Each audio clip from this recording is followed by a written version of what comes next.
anybody out to buy his future. And that, my friends, is called integrity.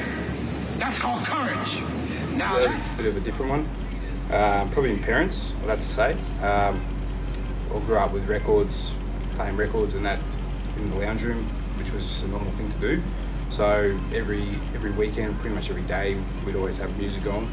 So that was sort of my introduction into sort of getting involved with my head around certain styles of music. So from a very young age, I was into punk, glam rock, just influences from parents, Motown, all that sort of stuff. So it was a real mix of music, and as I sort of got older, I got into my own sort of styles. Like the hip hop started coming up throughout the 90s. A lot of the pop scenes was pretty big too, so I was into sort of a bit of everything. A lot of alternative stuff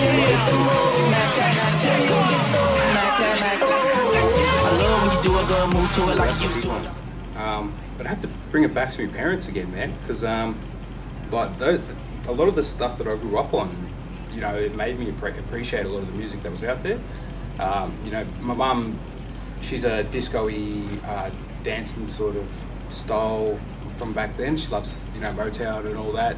Whereas my dad, on the other hand, is more alternative, punk, you know, real heavy music. You know, he's got a real political streak in him as well. So just having those sort of really two abstract styles in your face constantly growing up, I think sort of influenced me to sort of have an open mind towards music. Mm-hmm. So when I came to choosing my own sort of style of music, I wasn't exactly defined by that style, so to speak. So I didn't really go down that pathway because of a certain artist or a certain song or something like that. It was just because I sort of appreciate that sound, you know, and I sort of understand, you know, when you're making music, it's like an art form. So you know, you've got to respect the artist and, you know, respect their art form. So that's the kind of approach I take. And in terms of influence, I'd have to say that my parents really, because they encouraged me to do a lot of my music. They encouraged me, you know, to listen to various artists as well. So they even encouraged me to break my own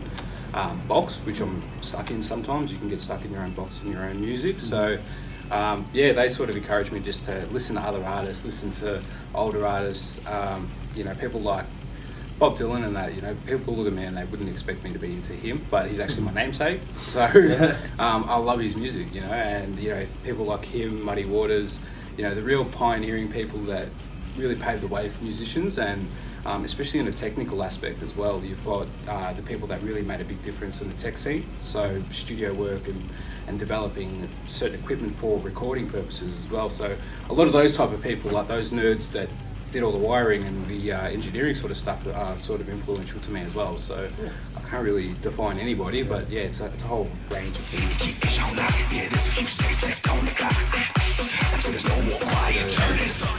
Underage event for these kids in Witchyproof.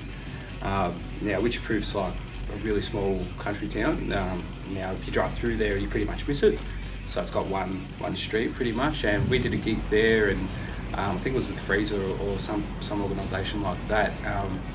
But I had no idea what I was in for, and I was the DJ set, and then we had another band there, which was Red Ink as well. They were performing, a big Melbourne band as well, so they performed there as well, and they did their thing. But it just tripped me out, the amount of kids that they had in that area, because they brought in busloads of kids just to see this one gig, and you know, it was just unbelievable. These kids didn't drink, these kids just, you know, they were just having a good time, you know, and the energy that was in that room, just from like all these busloads of kids from all this regional area of Victoria, was just unreal, because they were going off to dance music that they probably never even heard before. So, you know, that night was really a funny night, because I really couldn't play anything that really annoyed them either, because everything I was playing was just perfect for them, and they were up on the stage and they were jumping up with me and things like that, and just like, you know, crowd surfing and things like that. It was a really wild and crazy night.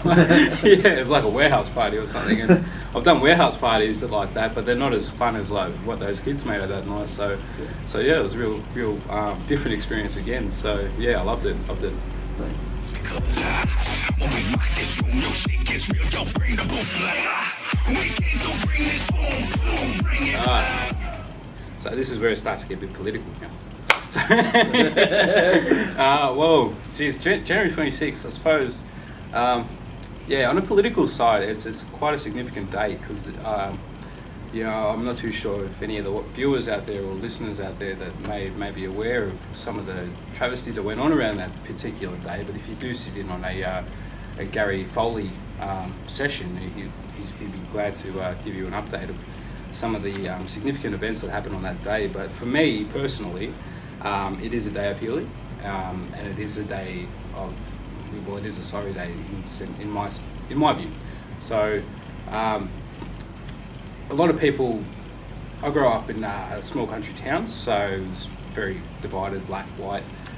So growing up, it was always the sort of white side of Australia Day. So studying and growing up in that sort of environment, you have no choice. You sort of have to just go with that sort of stuff. And I'm not saying that it was shunned in the back, or put to the back of the issues back in the days when I was a young fella, but around Australia Day, there's no real acknowledgement of the Aboriginal history or anything that went on. So I think that Australia Day or Invasion Day, Survival Day, Sorry Day, whichever you prefer, it comes down to that individual. And for me personally, it's just a day for healing as a family and as a mob. So I like to chill with my family. I'm actually performing at Share the Spirit this year, so doing things like that where it's giving back to community, it's you're doing positive stuff for your people, you're putting a more positive light on things. That's what I'm all about. So as much as I acknowledge the negative stuff that happened on this particular day years and years ago, so it's not just one event either, it's over a couple of years there's something significant has happened to Aboriginal people on this particular day. So I acknowledge that, but it's not so much getting negative about it, it's just sharing that awareness and sharing those stories with people that are unaware. So I think that's what it is for me. I try and use it as a platform to push awareness about Australia's First Nations people as well. So a lot of people don't understand that, and they don't know the research behind it, and they don't know what policies and things like that. So it's good. It's a good platform to really talk to them and educate them in a sense, so that they have a wider awareness and wider knowledge about it before they start, stuff gets said and it comes out the wrong way. So yeah, I see it as a great platform for that. But everyone will be different, so everyone's got their own significant meaning for Survival Day and Invasion Day. I like to call it Invasion Day, preferably, but each to their own really, and that's how I see it. Thank you. It's a good answer.